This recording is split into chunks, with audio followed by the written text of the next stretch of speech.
sign me up for the Christian Jubilee. Write my name on the roll. I've been changed since the Lord has lifted me. I want to be ready when Jesus comes. Okay, everybody. Welcome back to the short course on biblical interpretation. Last week we started with just kind of a broad overview of biblical interpretation. We talked about the difference between decoding a text, where we think that there's a kind of hidden message in the text and we're going in as treasure hunters to try and find it. And interpretation, where we think God can speak to us through the text. And so we use multiple means in order to find out what God might be saying to us now. Those are my definitions. So I delineate between decoding a text and interpreting a text. This week, we're going to dive into textual criticism, which is looking at the different and various texts that the biblical tradition has come down to us through. And I want to remind us, so last week I started with this quote from Pierre Bourdieu. It was kind of our gathering, I guess. And he said, "There's only a perspective seeing, only a perspective knowing. And the more affects we allow to speak about one thing, the more eyes, different eyes, we can use to observe one thing, the more complete will be our concept of this thing, our objectivity." And we discussed how what Pierre Bourdieu is telling us is the more and various and different ways you can look at something, the more you can get close to the reality of what it is. And so that's what we're trying to do. And so over the course of the next few weeks, we will look at different ways that people interpret the Bible. And we're going to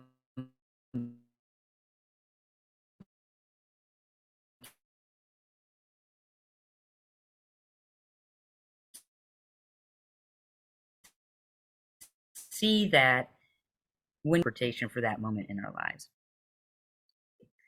And this is the quote that I want to start with for this week.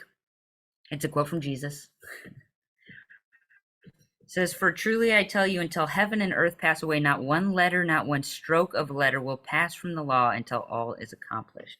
And that's from Matthew 5:18. And I think that's an appropriate verse when we're looking at textual criticism, because when we look at textual criticism, sometimes we're looking at one letter difference between what one text says and what another text says.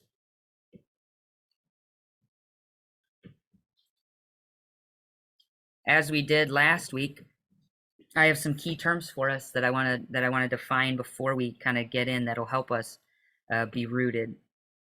The first one is the term transmission history.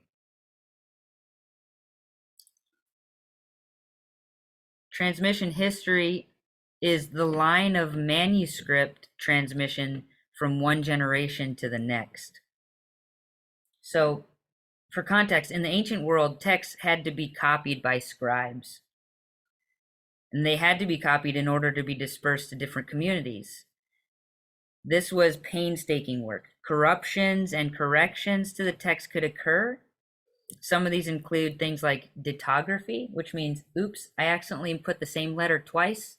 Or oops, I accidentally put the same word twice. It's a ditto. Orthography, which means, oops, that letter kind of looks like another letter and I replaced an R with a D. Whoops. And that changes the meaning of the text.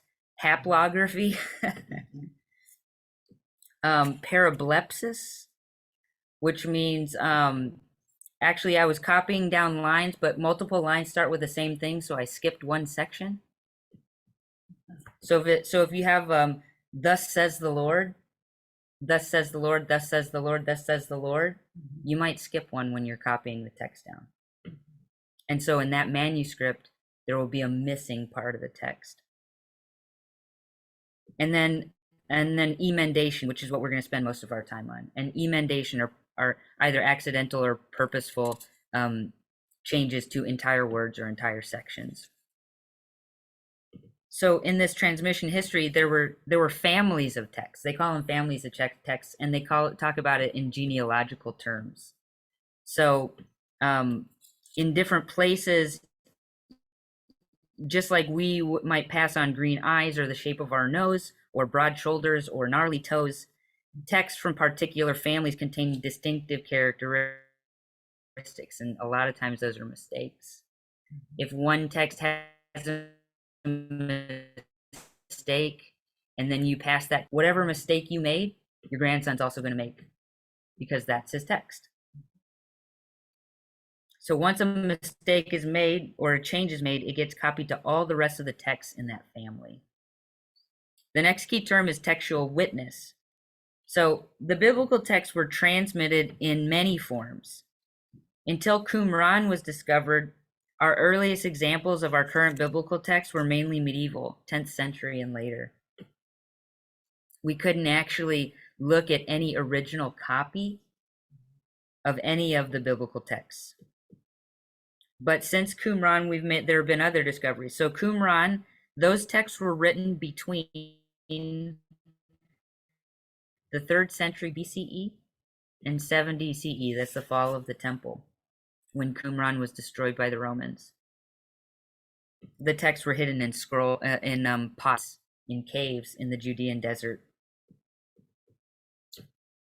There are things called Targum, which are translations from Hebrew into Aramaic, which was the lingua franca of that whole area from the Babylonian Empire onward. These are translations, and they range from the 5th century BCE to the 9th century CE. Nobody can really pin them. We only have direct evidence of manuscripts from the 9th century.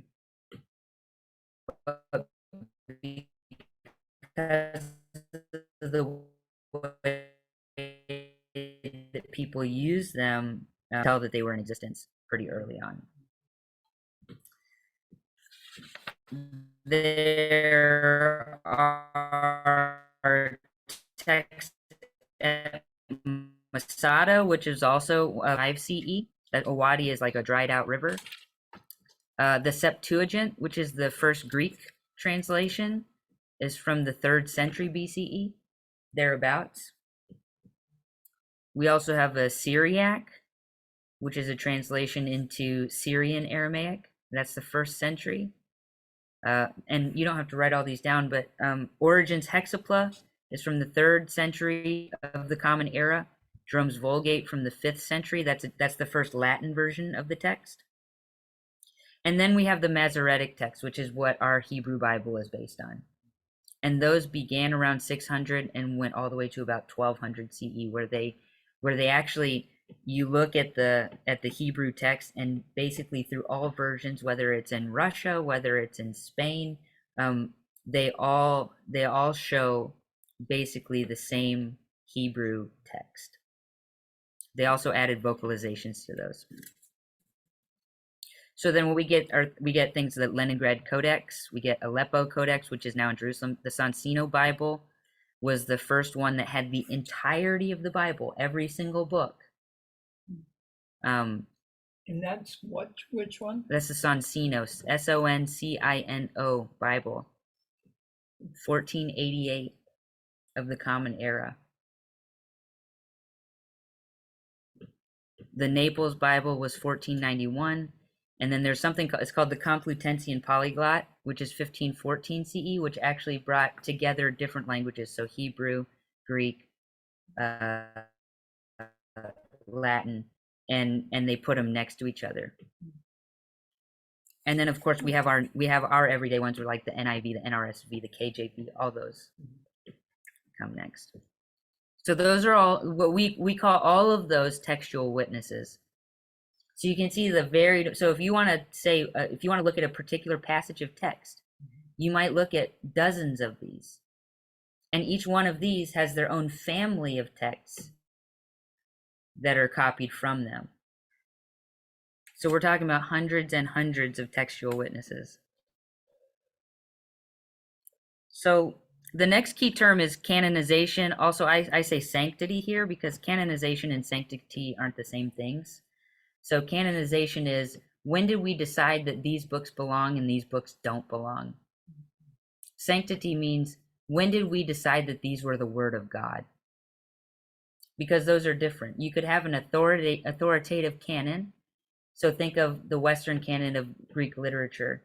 You would put Homer in there. You put Hesiod in there. You'd put Herodotus, Thucydides, all these Greek authors. And that's a canon of texts. These are authoritative texts. But no Greek would ever, no, maybe Homer, but no Greek would look at Thucydides and say, yeah, that tells me something about God. It's not sanctified in that way. Distinction. So in the Bible, we have canonization and sanctity, but not all canons have sanctity.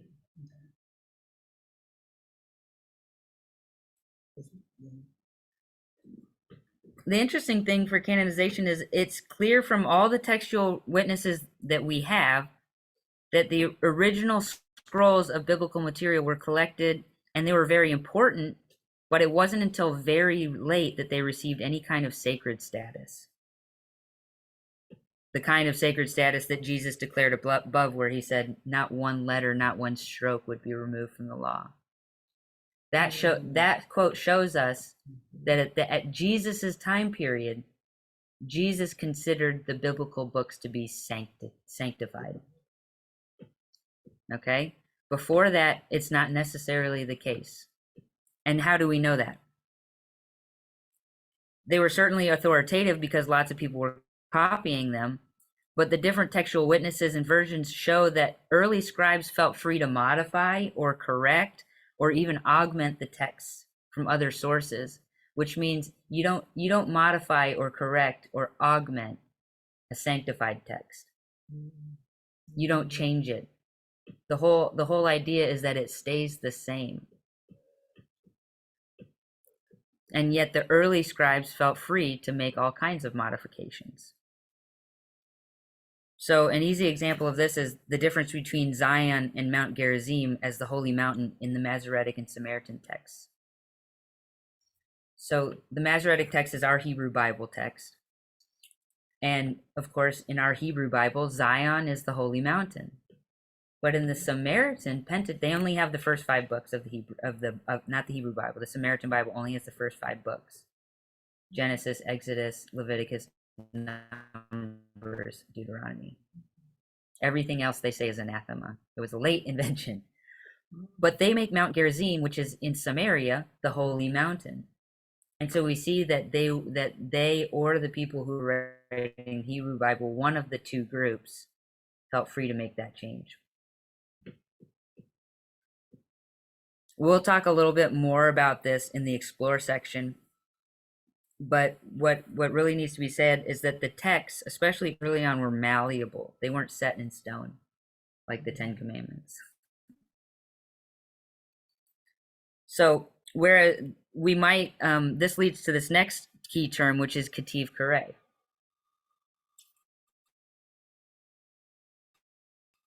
Now, when you get to a saying, and the Hebrew that passes down to us actually doesn't have any vowels, it just has consonants. And then the vowels were added later, around the 10th century.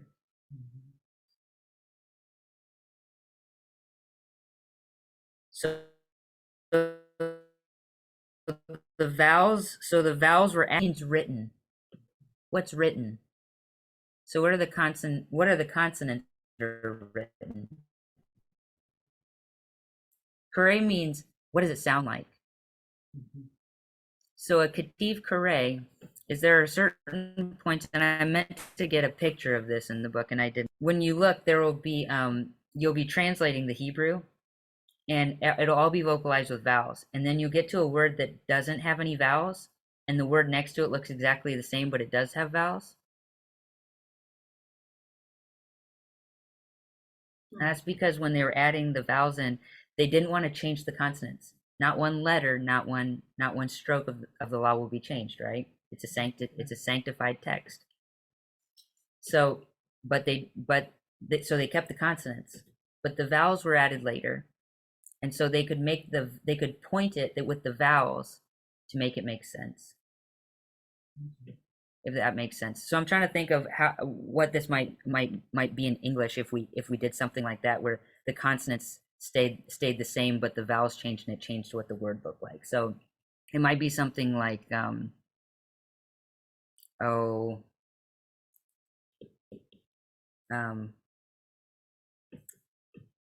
like if somebody was saying, okay, the word broad, the consonants are BRD and the vowels are OA. Mhm. The word braid also has the consonants BRD, but the vowels are AI. So if it didn't make sense for something to be like, if it said look at the Braid Valley,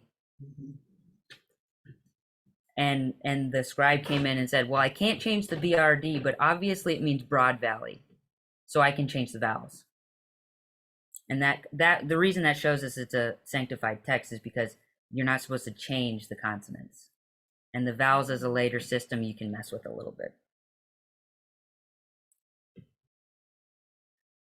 All right, the last one, and this is what we're going to spend most of our time on, is emendation, scribal emendation, which are ancient. That means the ancient scribes made these emendations. And then there are conjectural emendations, which we won't spend a lot of time on. And these are ways that scholars read the text and try and get the best reading. So when they do text critical analysis of several textual witnesses, they might say this reading is the best reading, and here's why. And that's called a conjectural emendation. What's really interesting about those is that there were conjectural emendations made in the 1940s, some of which after the Qumran texts were discovered, and those are ancient, right? They're from the 3rd century BC up to the 1st century CE, where there were a couple of them where what somebody conjectured ended up being the reading in the Qumran text,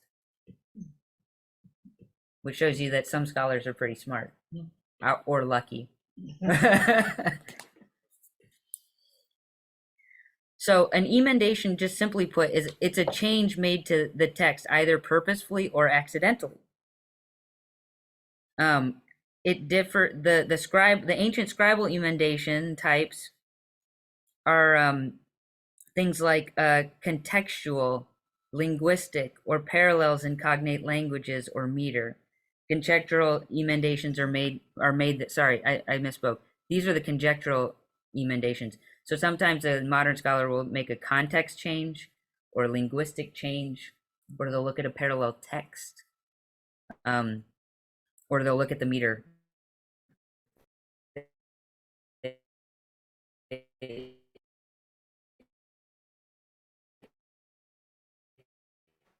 Some people try and find meter in the a lot of time on. So let's see.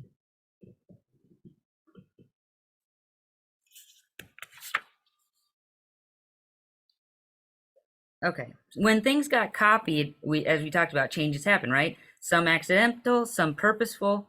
Textual criticism is the attempt to make sense of the changes that happen between the different textual witnesses.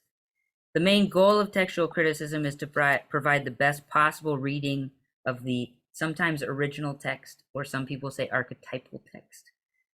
We can't actually get back to the original text. Yeah, if really if there was one, right? And so there are debates about, so some people, this guy Ronald Hendel, who is one of the sources that you'll see in the bibliography, he says we're looking for the archetypal text, not the original text. And that's how he kind of separates from, we can't actually get to the original text. What we can do is we can look at the family of texts, and we can say the archetype of this family looks like this. So that's how he tries to do it. But what we're looking for is, we're trying to find or create the most original version by examining and selecting the best or most original of all the variant readings. But I want to say also, text criticism is not just a modern day thing. There's evidence that text criticism took place in ancient times, especially in Greek literature. The Homeric The Homeric uh, oeuvre, I guess if you want to call it that, was highly criticized, not in like a people were angry at it, but used critical methodologies because they had multiple versions of the Odyssey, let's say, in the Library of Alexandria. So librarians at the Library of Alexandria spent a lot of time trying to decide what's the best reading of the Odyssey. In biblical in the biblical world, there's evidence at Qumran in the Judean desert. The Dead Sea Scrolls is what we call them. They're discovered in 1947. They show evidence that the Qumran community was interested in different versions of the text. They had 24 variants of Genesis. They had 16 variants of Exodus, 36 of the Psalms, 30 different versions of Deuteronomy. Why would they collect so many different texts if they were interested in only one version? It shows a little bit that they may have been interested in trying to figure out what's the best version of the text. Or my teacher was working on a document that would indicate that was text that fled the library in Jerusalem. So it was a library. That's why you have so many. It definitely could. They were definitely gathering in. There's evidence that they had texts from as far away as Egypt and Babylon. Now they were a kind of a radical sect, I guess I would say, of Judaism. I don't know how great their relationship with Jerusalem, but they did have Palestinian texts for sure. And if it was a library, you would have all of those there. Right. Yeah. So there are lots of possibilities, but just like the Alexandrian library, they would have used these texts, and they would have they may have just held on to them, but they also might have cross-referenced them with one another, or at least that's what Emmanuel Tove and Ronald Hendel think, which were my sources. But then we also have things like Origen from the 3rd century. He compiled a thing called the Hexapla, in which he took 6 different texts and put them in columns right next to each other, so that you could literally, as you're reading the Bible, look at what the differences were. So there was the Masoretic Text, which is our Hebrew text. There was a Greek transliteration, which means they took the Hebrew text and they just transliterated it straight into Greek with Greek letters. And then there were 4 different Greek versions of the Bible. One of them was the Septuagint. And so he had those side by side, which shows his interest in text critical issues. Why are these different in the different versions? So all this to say that text criticism is not just a modern endeavor. It's something that people have been doing all along. Okay, so now we're at the explore section of the class, and what we're going to do is we're going to explore different types of scribal emendations. These are the ancient ones. So we have exegetical, interpretive, and this is broken into 2 categories: contextual and theological. There are linguistic/stylistic emendations, insertion of synonymous readings, harmonizations, and additions. And these come from Emmanuel Tove's text criticism of the Hebrew Bible. So let's look at I brought some examples that we can look at. So this is a contextual emendation. It's part of the exegetical or interpretive emendation style. And this is from Genesis 47:31. So MT stands for Masoretic Texts. That's our Hebrew scripture. It says, "And Israel bowed upon the head of the bed." Israel referring to Jacob. And then this LXX is the Septuagint. LXX is the number 70 in Roman numerals. So the Septuagint, "And Israel bowed upon the top of his staff."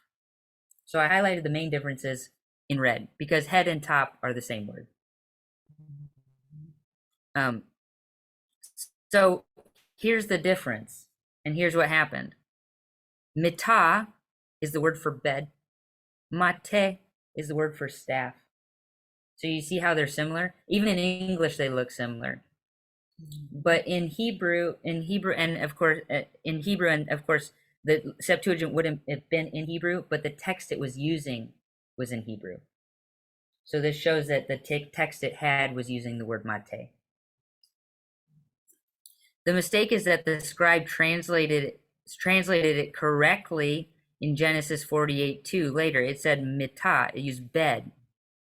But in chapter 38, mate had shown up twice, and so Tov thinks that the scribe accidentally mistranslated, because before as he was translating through Genesis, he'd only seen mate.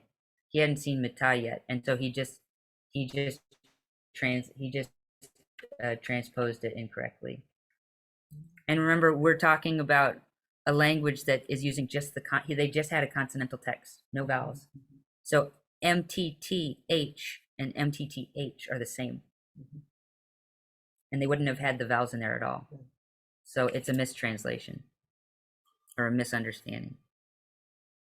So the context in this case created the mistake. What he's saying is the fact that this scribe had used mate in Genesis 38 as he was moving along to Genesis 47 meant that he looked at it first as a staff rather than possibly a bed.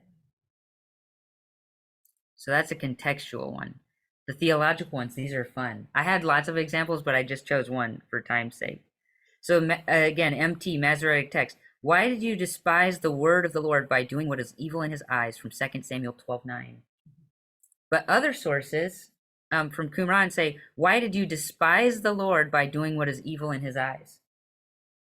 Do you see the difference between the texts, right? One has the word of, and one has just the Lord. So our difference is the addition of the word, the word. So I would ask you, why would somebody do that? Why would somebody add in the later text, why did you despise the word of the Lord? Tov has, I wrote Tov's possible theological explanation, but there are several. He says he didn't think that God should be despised directly. And so that's what he says. But there are plenty of other reasons why somebody might have added the word of the Lord. But he puts this in a theological emendation. And there are others like this. So, for example, I have another one. There's a Samaritan example. So the Peshitta, which is a different text. That text of Joshua lacks any priestly involvement in the defeat of Jericho. But the Samaritan Pentateuch has the priests as part of the defeat of Jericho. And that's a theological emendation, because the way the writers of the Peshitta didn't have the same cultural or theological outlook on the priesthood as the Samaritans did. So they took it out. Do you think they thought it was being disrespectful? This one right here, the word of the Lord. Oh yeah, I definitely. That's what Tov is saying. He said it would be disrespectful to despise God, or for, not for them to despise, because obviously this is somebody who's doing something wrong and they're an example of something wrong. But that they, as the writers, if they wrote it in some way, it's almost as if they're enacting it. So they didn't want to be accused of enacting this, despising. There are also some, like, they call them nomistic changes, which means like laws, changes because it breaks the law. And this happens especially with Deuteronomy, which has a lot of the laws. So the Samaritans don't like that Moses set up pillars in Exodus 24:4 for each tribe of Israel. So, so they don't have Moses setting up pillars because there's a prohibition against setting up pillars in Deuteronomy 16:22. So they just removed it. That's a theological emendation.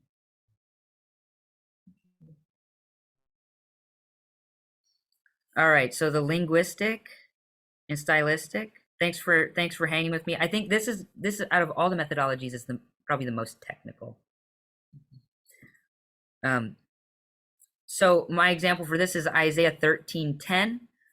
So the Masoretic text says, "For the stars of heaven and their constellations will not let their light gleam." And I made a note. These translations differ difference is I tried to make it make sense in English. In the Hebrew, they're synonymous words. So I came up with an English synonymous word. But the first Qumran Isaiah scroll says, "For the stars of heaven and their constellations will not let their light shine." So the difference we see, the difference between gleam and shine, in the different texts, they're Hebrew words, obviously, instead of English words. But the reason that the Masoretic Text uses a word like gleam, which only shows up 3 places in the Bible. But Qumran changes it to a more common Hebrew word for shining. So this is a linguistic or stylistic choice because they thought this word actually is synonymous, but more people will know what it means. So that's the reason for the change. The Qumran scribe or editor thought that it was a more understandable word, and that's why they changed. So that's the reason for this emendation. It's linguistic or stylistic. They decided they knew better than the original text. This is insertion of synonymous reading. And the example I have for this is 2 Samuel 22:5 and Psalm 18:5. So 2 Samuel says, "For the waves of death have encompassed me." But Psalm 18 says, "The snares of death have encompassed me." Those are not synonymous. I mean, those are different words, right? And so what happens is the different texts use different words in an otherwise identical phrase. And it's important because the scribes may adjust one to make it fit with the other, assuming it was a mistake by another scribe. So in later texts, what you might find is that when somebody in this family of texts, of textual witnesses, gets to 2 Samuel, they may actually change waves to snares to make it look more like Psalm 18. They'll assume it's a mistake. And so they use the synonymous reading, the one that otherwise exactly like it, and they replace it.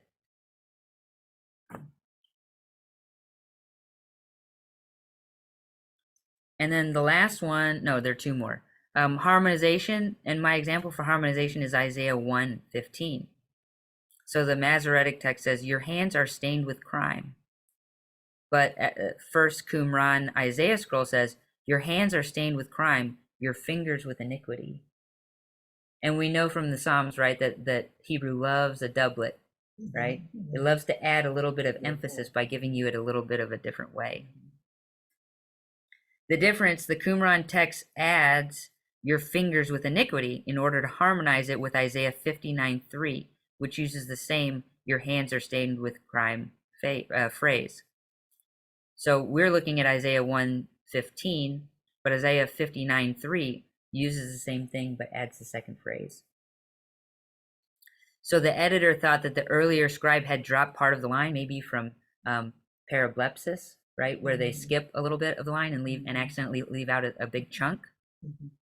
And so what they did is they harmonized Isaiah 1:15 in the Qumran text with Isaiah 59:3. And they assumed that the Isaiah 1:15 was a mistake. So that's a harmonization to make it look like somewhere else in the Bible. And then additions. So additions, and these are very interesting, and they're also very often hard to prove. But additions either are used to clarify the meaning of a word thought to be obsolete or make a phrase more understandable. So the example, Isaiah 44:3, a scribe added the word "so" between the phrases, "Even as I pour water on thirsty soil and rain upon dry ground, so I will pour out my spirit on your offspring." Somebody just decided to add the word "so" that it makes sense. But sometimes they'll also add full phrases or paragraphs or interpretations into the text. And hint, we'll see some of these as we get into our application section. So additions come for a number of reasons, but it's somebody just whole cloth adding something into the text. Sometimes they're called interpolations. All right. So are you guys ready to get, are you ready to get to our application section? As I have been doing, I guess I should say the point. So the point of this whole thing is there are lots of reasons why textual witnesses have different readings from one another. Hundreds and hundreds of textual witnesses. Some are accidental, some are intentional. Text criticism sets them side by side so we can see which is the best. That's the goal. And of course, the best is a subjective criteria. Yeah. And It's most not the earliest. not the early, you can't get, you sometimes you can say the earliest, because if you look at the Masoretic text versus Qumran, you can But that's almost not the goal. Yeah. It's not the goal is not to get to the Whatever best original. means. Yeah. So that's why people like Emmanuel Tove and Ronald Hendel will say the best is subjective. But it also can be somewhat scientific and somewhat empirical when you're looking at things that are obvious mistakes. So like our example, if it says how braid is the valley, we can be pretty sure that it should have said how broad is the valley. And that is the best. How broad is the valley is a better reading than how braid is the valley. So sometimes we can get the best version of it. All right. So let's apply what we've learned. I have 3 examples, and of course, not all of them are biblical examples because I like to have fun. So I want to see if we can decipher a little bit using Mary Had a Little Lamb. So, the first version 1, our textual witness, version 1. Mary had a little lamb, its fleece was white as snow, and everywhere that Mary went, the lamb was sure to go. Okay. And yet, in our oral tradition, most people know Mary had a little lamb, at least the first one, right? And most people keep it in their brain, not necessarily in a text. Okay? It's when somebody goes to write it down that sometimes mistakes happen. Or have you ever been somewhere where you've told somebody Mary had a little lamb and they have a slight variation because they were like from the Northwest or they came from the South or something, and there are different families of the oral tradition that happen. So version 2, Mary had a little lamb, its fleece was bright as snow, and everywhere that Mary went, that lamb was sure to go. Now there are a couple differences, right? One is Mary with 2 R's. That's ditography. When the person went to write down the poem, they didn't know the name Mary, or they just were too tired and they just doubled the letter R. It really doesn't change the text. We could go back and say, actually, this should be Mary with 1 R, because 99% of all Marys are 1 R. But then look at its fleece was bright as snow instead of white. So maybe somebody decided that actually this was a linguistic or stylistic emendation, that actually for the style, bright made more sense for snow. That was just their opinion, so they did it. Or maybe just in their tradition, that's how the oral tradition came along and said, this is what we say, bright. But they rhyme, right? Which is why it's really easy to make those kind of differences. But also there's a difference that I didn't make, and that's the difference between her lamb and that lamb. How would you ever decipher whether the original text was that or her? Based on these 2, you can't. You can't say which one came first. But you could say which one is the better one to tell the story, and her lamb is much better than that lamb. Correct, but that's subjective, isn't it?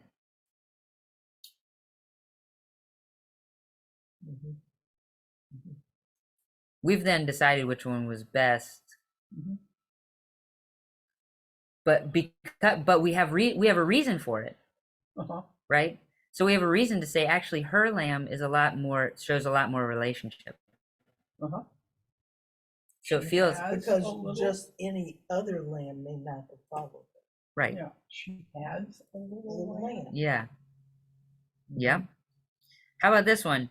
Mary had a little sheep. Its coat was bright as snow, and everywhere that Mary went, that lamb would always go.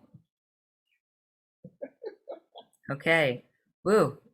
Somebody had a field day with this one. Okay, so the first question is, we talked about textual witnesses and families of texts. Which family, version 1 or version 2, does version 3 belong to? And how do we know?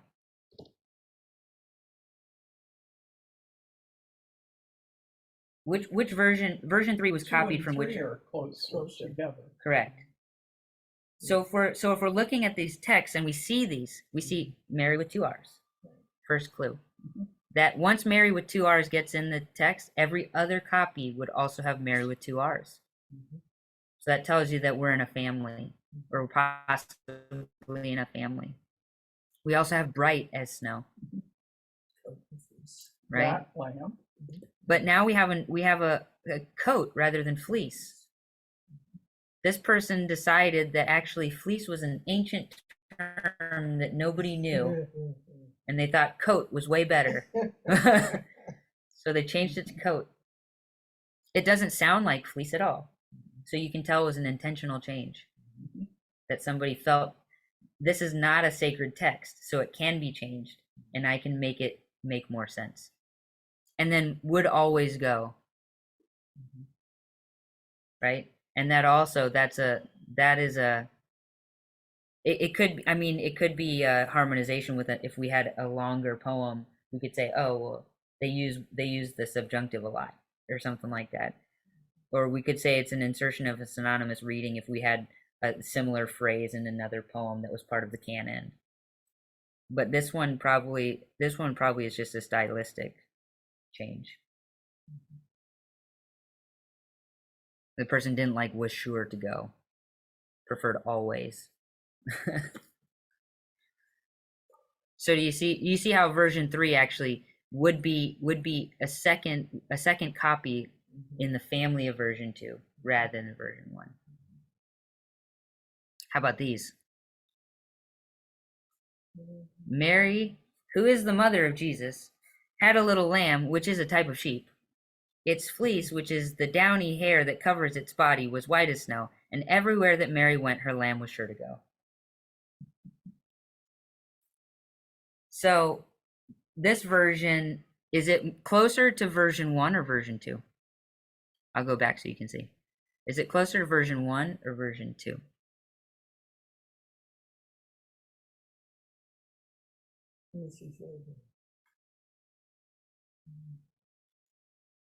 So if we took out the green. 1. Yeah, 1. It's number 1, right? Yep. So, Natalie agrees. So this is right. So this is a version in the family of version 1. It's a textual witness in the family of version 1. Now what's happened here? What are all these additions? It expanded the text.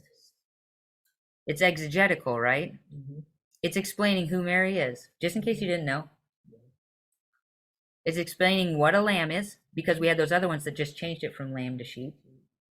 But we just want you to know that a lamb is a type of sheep. It has a fleece, and just in case you didn't know what a fleece is, it explains what a fleece is. And then it finishes with the rest, the same as version 1.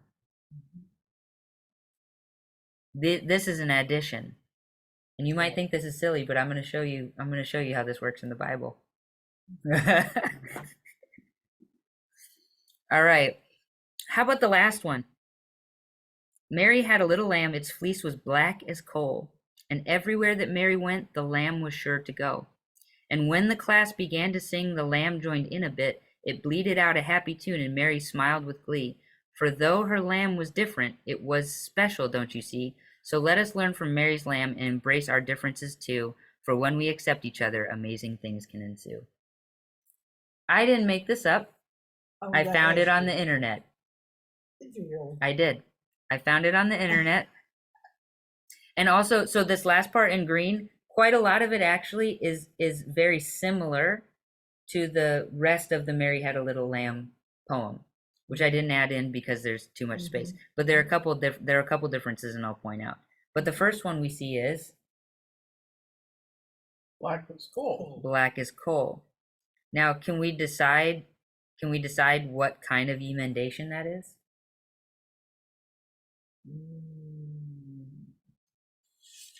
That's more than an addition. So we saw bright instead of white. We saw fleece or coat instead of fleece. We saw lamb instead of sheep, or sheep instead of lamb. But this is changing it completely from white as snow to black as coal. That seems to show a little bit more intentionality. But then we want to know why. And the answer to that question actually we have in this text. Because as you get down to the bottom, I can't highlight it, but it says, so when it starts, for though her lamb was different, that's where this text starts to diverge quite significantly from the other text. For though her lamb was different, it was special, don't you see? So let's learn from Mary's lamb. That's not in the original text. We're not learning from Mary's lamb. That one's all about her bringing it to school one day, right? So let us learn from Mary's lamb and embrace our differences too. For when we accept each other, amazing things can ensue. This is no longer about a girl who brought a lamb to school. This is about a girl who has a lamb that can teach us something about embracing diversity. It just looks like it would be a wonderful children's book. I mean, that's exactly, and that's what this person is doing. Is they've now modified. If this happened in the Bible, we'd call it a theological emendation or addition, right? Because they're trying to say something new. They're trying to change it to match their worldview. So this is a theological emendation of Mary Had a Little Lamb. So we see how that works in Mary Had a Little Lamb, right? This is fun. Are you ready? Are you ready for to go to biblical texts? Oh, you got it. Yeah. Okay. Here we go. Jeremiah as author of Lamentations. Okay. LXX, the Septuagint. This is Lamentations 1:1. Okay. And it came to pass after Israel was taken captive and Jerusalem made desolate, Jeremias, which is Jeremiah, sat weeping and lamented this lamentation over Jerusalem and said, Aleph is a letter. It's the first letter of the Hebrew alphabet. Jeremias is the Greek spelling of Jeremiah. How lonely sits the city that once was so full of people. Now our Masoretic text begins 1:1 with, how lonely sits the city that once was so full of people. So we see what looks like an addition, except for let me throw a wrinkle in. The Septuagint is older than the Masoretic text. Right? Because we said the Masoretic text we have from... So we have 600 CE common era of the Common Era to about 1200 of the Common Era is where we get the Masoretic text. Our oldest version, our oldest like version we could put our hands on of the Masoretic text, right?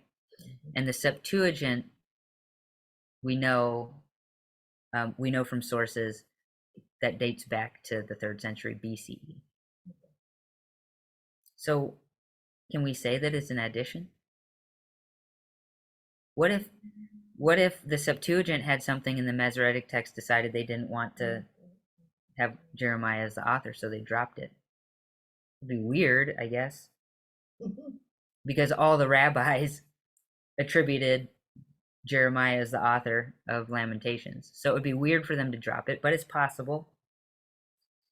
So how would we go about like trying to decide whether this is an addition or not, or whether we should think of Jeremiah as in the best or most archetypal or original, I'm using with quotes in the air.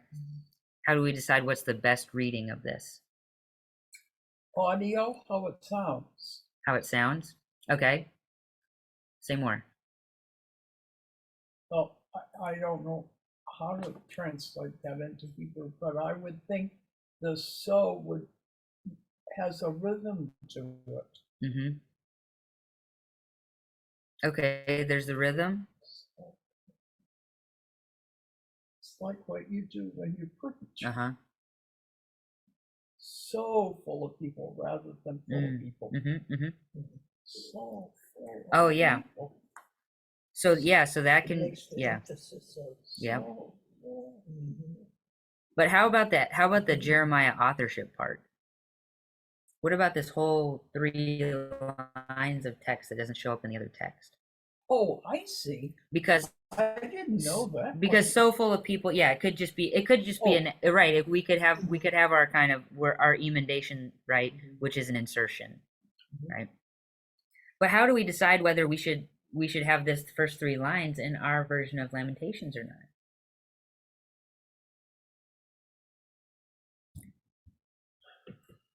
I'll give you one hint.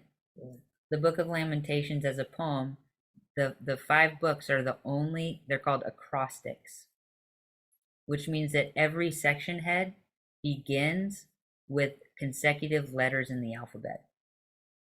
So the first section starts with a word that's A, or Aleph, Aka, how. This how is Aka, it starts with an Aleph. And then it goes to Beit, which is our B, Gimel, which is our G, Dalet, our D. So every section begins with a different letter of the alphabet, and they go in order. So there are 22 verses in Lamentations 1. So that could tell us one thing, right?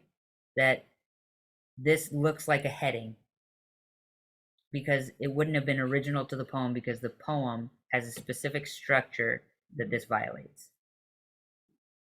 So that's one way. So that would make the Masoretic Texts the better reading.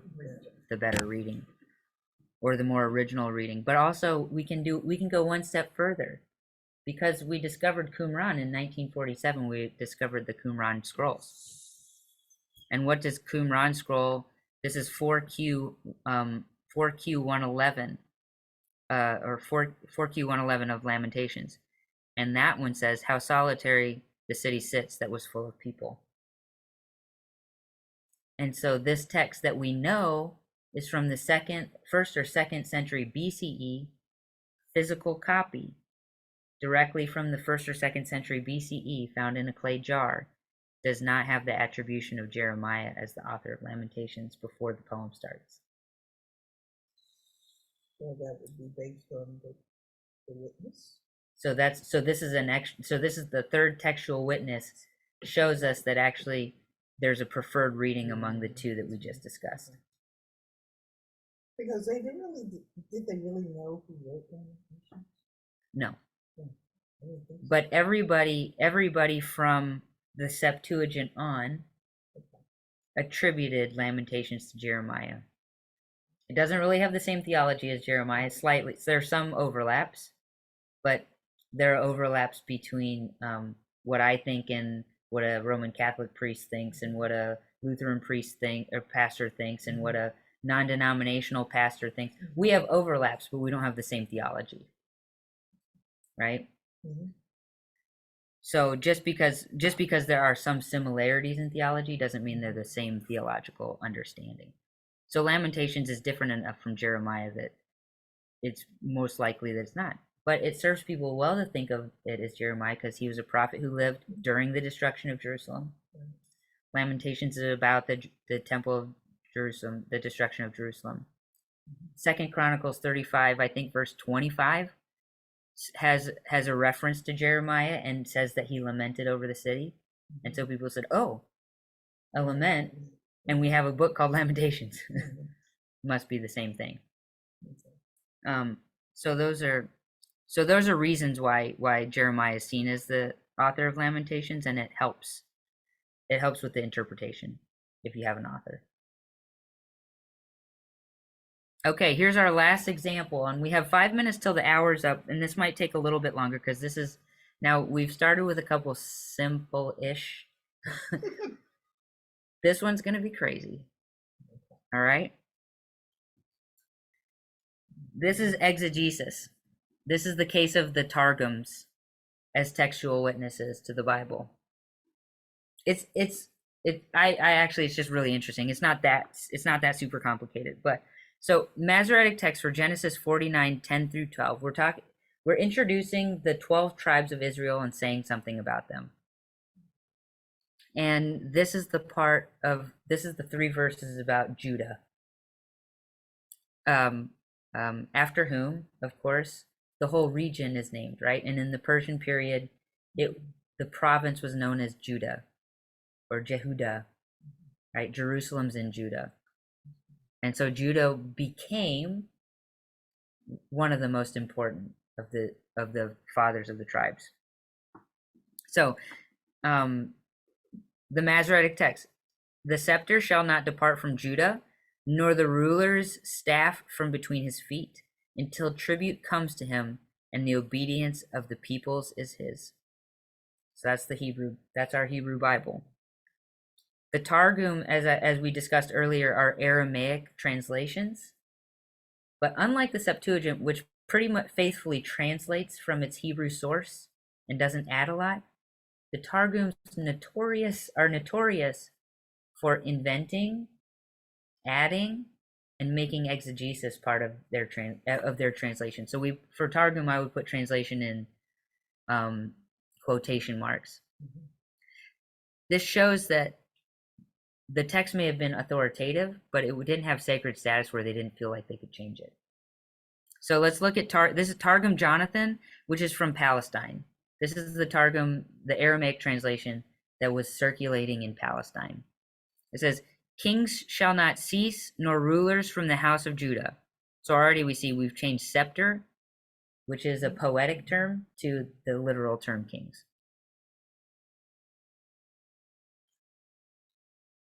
Nor, and I did these color coded so because they match each other. The sections match each other. So, nor scribes teaching the law from his seed. What do scribes teaching the law have to do with the ruler's staff being between Judah's feet? That's a theological change. Very important for them. They equated the ruler's staff with a scribe's pen. Till the time that the king, the Messiah, shall come, the youngest of his sons, as opposed to until tribute comes to him. So now he's equating tribute with the coming of the Messiah, which shows you that the Targum was translated after the idea of Messiah was a thing. Because when Genesis was written, depending on how early it was written, there wouldn't have been a concept of Messiah. And yet when the Targum is being written, there is the full concept of the Messiah as somebody who's going to come from the line of Judah, the line of David. And then the last one, and on account of him shall the peoples flow together, which is a changing, and the obedience of the peoples is his. So that one's a little bit less of a drastic change, but it changes obedience to on account of him. Now the Targum Onkelos is the Babylonian Targum. It's the translation that was made for the people in Persia. And this one says, "Let not the one who exercises power depart from the house of Judah." So again, we've changed scepter to something less poetic. "Nor the scribe from the grandsons forever." So we have a scribe instead of the ruler's staff again, so that they make the same move in these two Targums, in equating the ruler's staff with the scribe. And then, but they equate from between his feet as grandchildren. Okay. Until the Messiah comes, to whom the kingdom belongs. So this one also makes a connection with the Messiah, just in a slightly different way. And then and to him the nations will listen. So they, instead of peoples, they were like, let's get more specific. So that's pretty. Oh, Myra. We must have lost Myra. She's back on the phone. Hi, Myra. We got you back. Did somebody write a? Oh yeah. Okay. So Myra was just telling us her audio was having problems. So let's look at verse 11. Oh man, it's getting even more complex. Masoretic text, binding his foal to the vine and his donkey's colt to the choice vine, he washes his garments in wine and his robe in the blood of grapes. Very poetic, wouldn't you say? Let's see what the Targum from Palestine, the Targum Jonathan, says. How beauteous is the king, the Messiah, who will arise from the house of Judah. He hath girded his loins and descended and arrayed the battle against his adversaries, slaying kings with their rulers. He got that from binding his foal to the vine. Okay, so continuing the Messiah, the king is the Messiah, right? He's equated the foal, the binding of the foal, with defeating enemies. So how does he deal with, and his donkeys, this kind of what the emphasis, right? Because his foal and the donkey's colt, this is biblical parallelism at its best, right? It says, neither is there any king or ruler who shall stand before him. So he does a kind of emphasis, right? A kind of parallelism, but he's taken all the poetic language out. Next, he washes in garments and wine becomes, the mountains become red with the blood of their slain. So his garments now are mountains, and wine is now the blood of the people he's conquered. And his robe in the blood of grapes, which was poetic, but now is literal. His garments dipped in blood are like the out-pressed juice of grapes. So this Targum has taken this this passage about Judah and has made it all about how Judah is a powerful warrior Messiah king. Would you say this is a translation? Mm-hmm. This is exegesis. Mm-hmm. Mm-hmm. And yet you can see how the author who wrote this had access to the original text. Mm-hmm. Right? When it talks about, especially when it talks about dipped in blood, the outpressed juice of grapes, you can tell that he has the Hebrew with him when it talks about the blood of grapes. You know that he has that text. He's just decided to render it differently.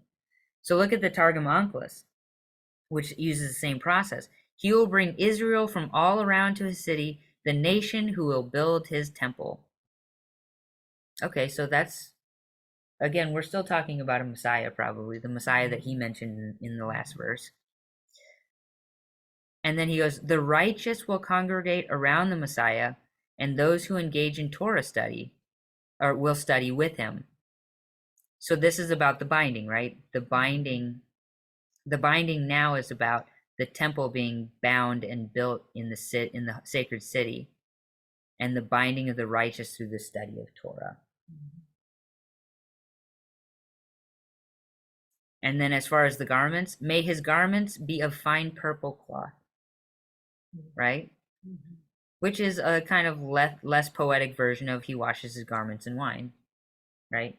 He's taking the context and saying fine purple cloth in my day and time is a symbol of patrician power in the Roman Empire. Mm-hmm. And his robe in the blood of grapes, and his clothes of fine wool colored in scarlet and other colors. So this is far less militaristic. But these are people in the diaspora who still have a hope that when the Messiah comes, it will happen in Jerusalem. And so they have a vested interest in Jerusalem having a temple and being a sacred space.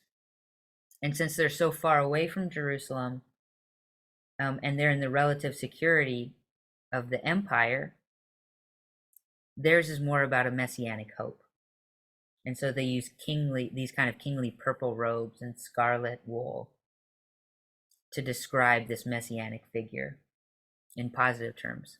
Whereas the people in Judah who are constantly under threat, they want a warrior Messiah.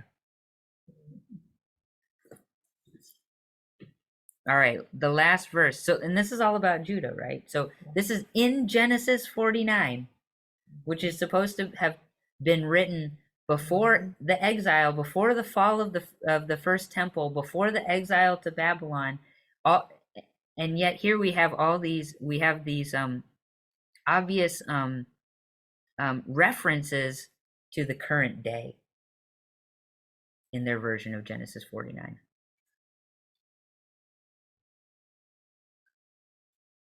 So Genesis 49:12 is the shortest one. Also interesting.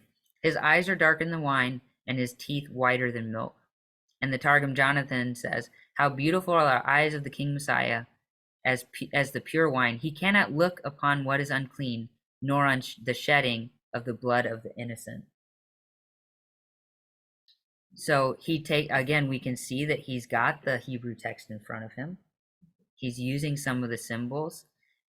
And here he's actually, this is a full exegesis using the same terms and the same images as the previous text. So he says, oh yeah, his eyes, they're like wine.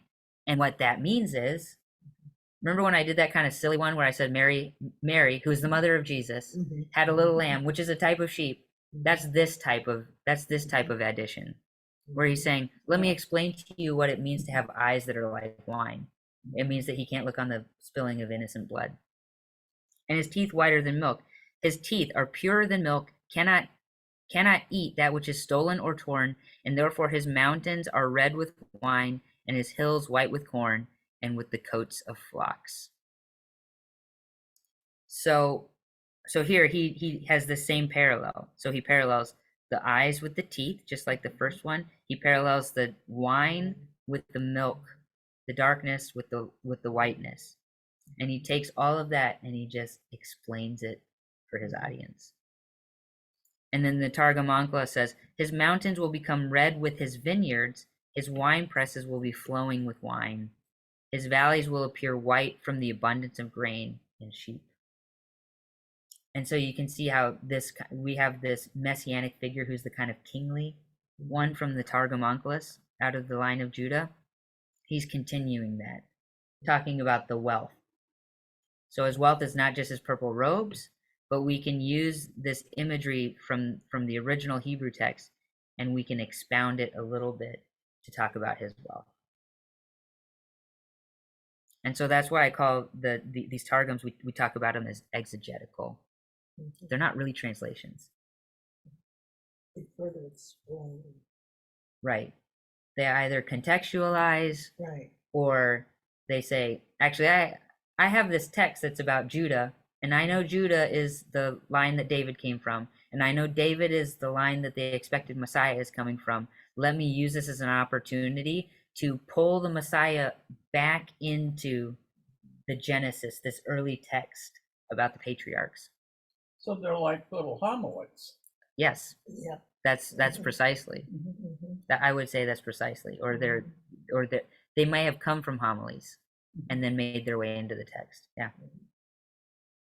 So I think you can kind of see that different communities, depending on where they are, might have a reason to modify the text in a certain way, either theologically or contextually. And so that's text. So the text critical, when we're looking at these, we'd obviously say the Masoretic text is probably the preferred text. It hasn't been doctored, but that doesn't mean that these other texts aren't interesting, because we can learn something about the historical situation of the people who wrote them. You do? Yeah. They're interesting, Seriously. they're interesting, aren't they? Now, does this show a text that is sacred, though? What the Targumist is doing? No, they feel full liberty to say, this is a translation. Take my word for it. Right? They have no problem bringing the interpretive lens to the text and saying, this is the Bible. Okay. So back to that first one. Yeah. Matthew 5:18. That's what we started out with. Yep. We started with Matthew 5:18, right? For truly I tell you, until heaven and earth pass away, not one letter, not one stroke of letter will pass from the law until all is accomplished. Okay, so that's Matthew. That's Matthew. Scribe. That's Matthew. Yep. The purported author of the Matthew text. Yeah. But It's it's in not but but it's Jesus, in the word, it's- but it's Jesus is speaking. It's cast as Yeah. though Jesus Yeah. might have said that. Yeah. But we could imagine somebody in Jesus's place believing that the text had a sanctified quality. I mean, the way that the way that the prophetic scriptures are quoted in the lead up to Jerusalem and other places, and the way that Jesus is kind of cast as this mosaic prophetic figure.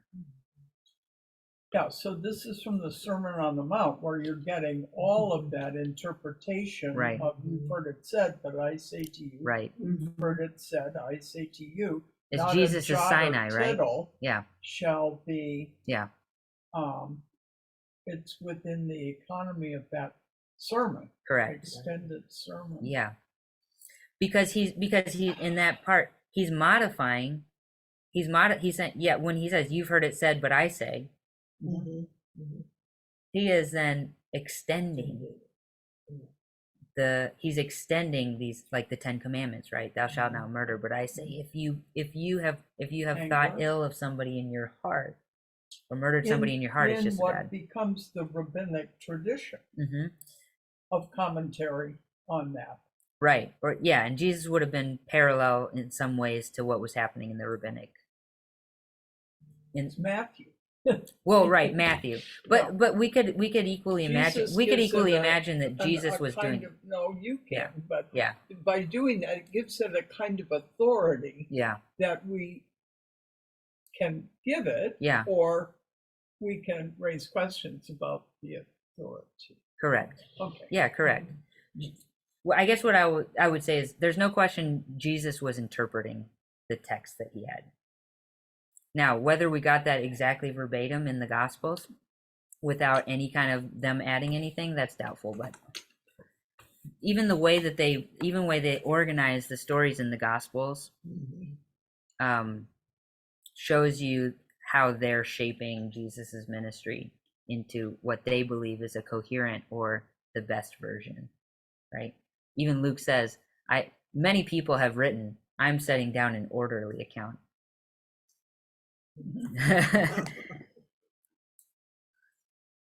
So the purpose of textual criticism, then, I hope that we see is just to notice that how complex the transmission history of the Bible is. When people say there's one Bible, it's the King James Version. It's the way it was. It's original. It's the best. It's everything. When people say there's only one Bible, it fails to take into account the real complexity and the development of what the Bible went through. Now, I believe that like 1 Timothy says, the Bible has everything necessary for salvation, right? Or for teaching. I can go in and I find truth, wisdom, and all the things that are necessary for salvation in the Bible, and yet I can still look at the textual witnesses, and I can still look at the way it developed, and I can say, what is God trying to teach me? What is God trying to teach beyond just decoding these different things, which is what scholars tend to do. They're like, okay, whether I have a faith or not, I can decode what's happening. For me, it's both.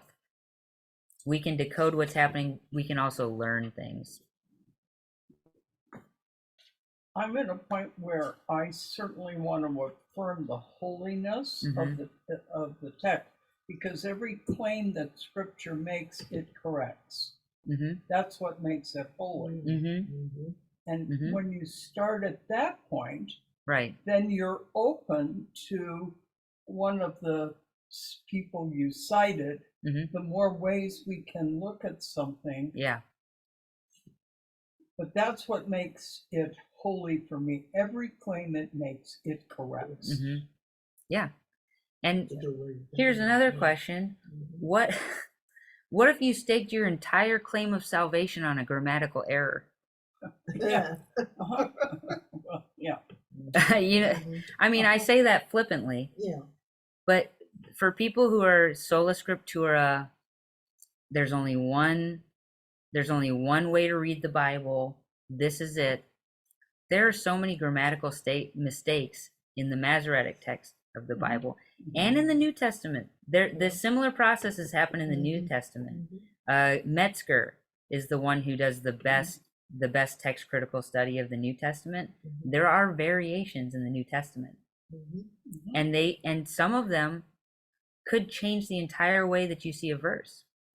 Right. So if really your salvation is wrapped up in this text,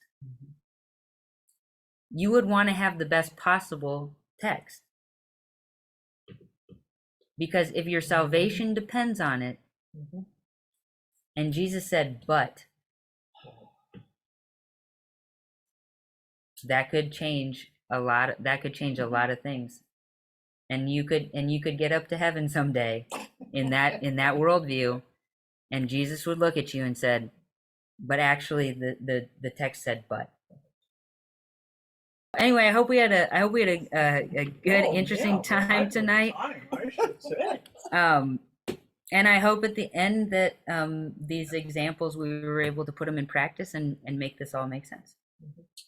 All right. Mary had a little lamb. Mary had a little lamb. And so let me just say that next week we'll meet at 7 p.m. in the same space, or online if you're joining by Zoom. And it will also be uploaded to the internet. And let me show everybody my bibliography real fast. Yeah. Oh, yeah. Because I want to get that. And next week we'll be looking at form and tradition criticism. Sign me up for the Christian Jubilee. Write my name on the roll. I've been changed since the Lord has lifted me. I want to be ready when Jesus comes. Oh, when he comes,